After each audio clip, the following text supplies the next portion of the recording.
She believed it would be hilarious to pull a stunt on me during my birthday celebration, presenting me with a gift box that contained actual divorce documents. The entire room erupted in laughter. I simply leaned forward and extinguished the candles. 2 days later, an envelope from my attorney landed in her hands. Turning 40 is meant to be a landmark moment, a time to look back, to celebrate achievements and the journey so far. My 40th, which happened last Saturday, certainly became a landmark. It was the day I understood that my wife of 10 years didn't merely lack respect for me. She genuinely loathed me. And it was the day I resolved to give her a taste of her own medicine. Let me paint the picture for you. My name is David, and I run a successful commercial property investment firm. It's a high-pressure world with big payoffs, and I've built something substantial. My wife, Emily, used to curate exhibitions at an upscale gallery. Now she says she curates our lifestyle. In practice, that means endless yoga sessions, 3-hour lunches with her equally idle social circle, and spending money I earned. For years, I was fine with it. I loved her. I felt proud that I could give her a life where she never had to clock in anywhere. But over the past few years, the warmth evaporated and was replaced by a toxic sense of ownership over everything I provided. I stopped being her partner and became nothing more than a human credit card. The digs at my expense, always delivered in front of her clique, grew sharper and more vicious. She ridiculed my movie choices, called my fishing trips pathetic, mocked the way I dressed. I was the dull, unsophisticated workhorse who funded her glamour, and she resented me for the very success that kept her afloat. I wasn't some pushover. I fought back. We had explosive arguments. Massive, screaming matches that shook the walls. Every single one ended with her crying, claiming I was a tyrant who couldn't take a joke. Then came the week-long silent treatment, and I, like a fool, would eventually apologize just to restore calm in my own house. I knew the marriage was dying. I even suggested we see a counselor. She laughed right in my face. "We don't need therapy, David," she said. "You just need to stop being so sensitive." So for my 40th, she decided to help me lighten up. She organized a huge party at our house, my house, paid for with my money, titled solely in my name. All our friends were invited. On the surface, it was a perfect evening. Great catering, loud music, everyone in high spirits. Then came the cake and gifts. I was seated at the head of the long dining table, a massive cake blazing with 40 candles in front of me. The whole room sang happy birthday.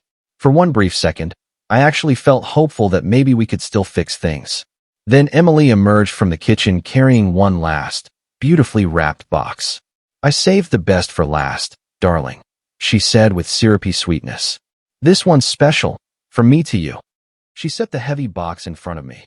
I glanced up and caught that manic sparkle in her eyes I had come to dread. Behind her stood her 3 closest friends, the same trio I had never liked, phones already recording. I lifted the lid. Inside, wrapped in layers of gold tissue, lay an expensive-looking leather portfolio. I flipped it open. The cover page was professionally designed, the law offices of Sterling and Finch, followed by the words, in giant, bold type, "Petition for dissolution of marriage." Real, stamped, fully completed divorce papers. Our names, our assets, everything listed. She had actually hired an attorney and paid to have these prepared as a gag gift. I just stared at the pages. The room went dead silent for half a second. Then one of her friends snorted. Another giggled. And suddenly half the guests, her half, exploded into cruel, mocking laughter. They thought it was comedy gold. I looked up at Emily. She was glowing, basking in the applause of her audience, eyes shining with victory. I didn't utter a word. I looked back at the 40 flickering candles, took a slow breath, leaned in, and blew every single one out in one go.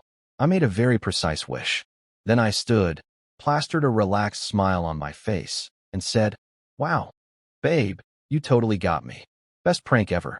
Let me grab more champagne for everyone." I walked out of the dining room without looking back. The party died that instant.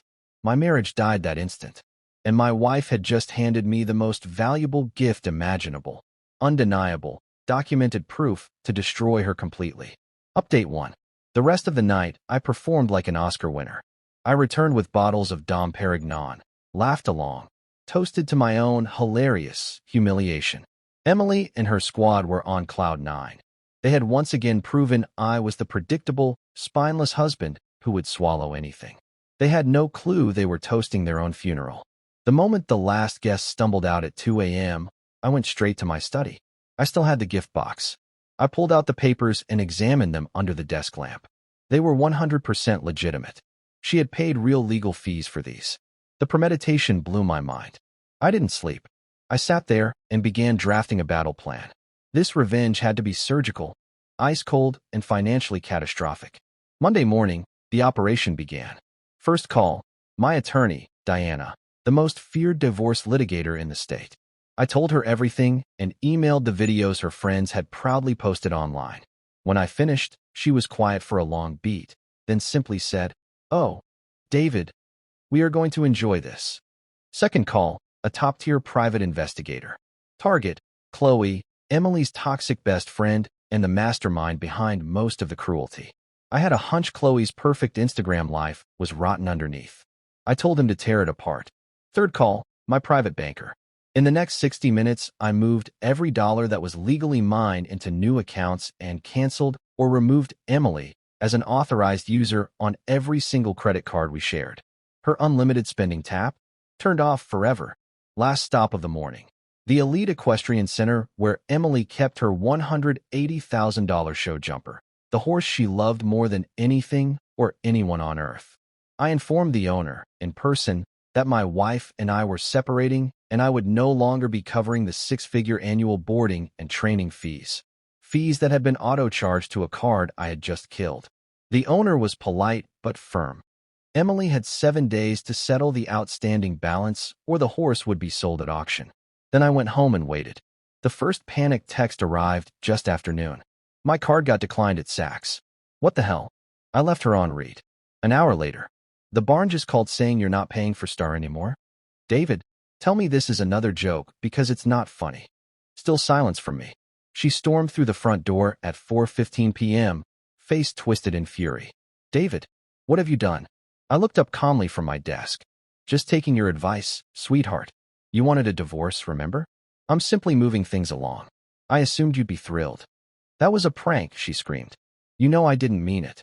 Did I? I asked, standing slowly. You paid a lawyer. You had official documents drafted. You orchestrated a public spectacle and recorded it. That doesn't sound like a prank, Emily. That sounds like you meant every word, and I'm finally agreeing with you. You can't do this to me, she wailed. I already have, I replied. My attorney is responding to your petition tomorrow. I suggest you figure out how to pay the lawyer whose name you so helpfully put on the cover page. And while you're at it, figure out how to pay for your horse, your Range Rover lease, your facials, because I'm done bankrolling your existence. I walked past her, shut the office door, and turned the lock.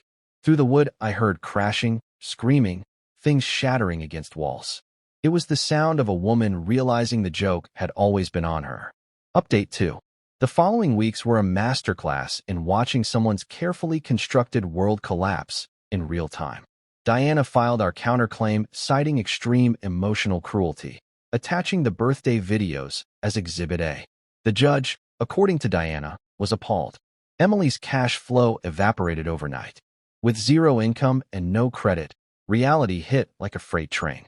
The Equestrian Center delivered their final notice. Pay $42,000 in arrears within 7 days, or the horse goes to public auction. Her leased Range Rover was repossessed from her parents' driveway. She had already been forced to move back into her childhood bedroom.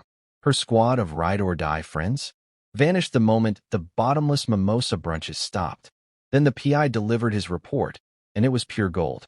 Chloe, Emily's maid of honor and chief instigator, was sleeping with Steve, the husband of another close friend, Amanda. The investigator had time-stamped photos, hotel receipts, everything. I sat on that information like a loaded weapon. The final showdown happened at the mandatory settlement conference a month later. Emily and I sat across a mahogany table from each other, lawyers flanking us.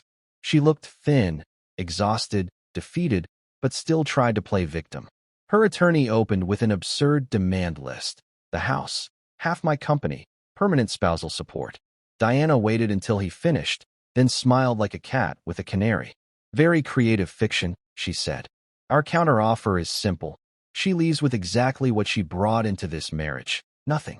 In fact, We will be seeking reimbursement for her share of marital debt she can no longer service. Her lawyer laughed. On what possible grounds? Fraudulent inducement into marriage, Diana answered coolly, combined with a documented pattern of cruelty and certain extracurricular activities within her inner circle. Emily's lawyer frowned. There are no infidelity allegations against my client. Not against your client directly, Diana said. Yet. I leaned forward and looked Emily dead in the eye. I know about Chloe and Steve, I said quietly. Every drop of blood drained from her face. Chloe had been her alibi for countless girls' nights that weren't girls' nights at all. If this goes to trial, I continued, Chloe gets subpoenaed. Amanda gets subpoenaed. Everyone testifies under oath about affairs, about who knew what, about who planned and executed the birthday humiliation. Are you ready to torch your remaining friendships and reputation just to try squeezing money out of me? She couldn't speak. Or, I said, sliding the settlement agreement across the table, you sign this right now. Walk away with the clothes on your back, and we all pretend the last 10 years never happened. Your call. Final update. 6 months have passed. The divorce was signed and finalized 12 days after that meeting. She took the deal. She had no leverage left. Word of Chloe's affair leaked. Exactly as I knew it would the moment stress fractured that friend group. Amanda found out, lawyered up, and cleaned Steve out. Chloe is now persona non grata everywhere that matters to her. Emily's beloved horse sold at auction for pennies on the dollar. She's living in her parents' basement, working a soul-crushing admin job she openly despises. I ran into her once, about 3 weeks ago. I was doing a walkthrough at one of my restaurants. She was on a date with some slick finance bro who clearly had no idea who I was. Our eyes locked across the dining room. The expression on her face was pure terror mixed with raw hatred. They left before the entrees arrived. The sweetest revenge wasn't seizing assets or watching the horse get sold. It was stripping away the only currency she ever truly valued: social power, admiration, the ability to manipulate rooms full of people.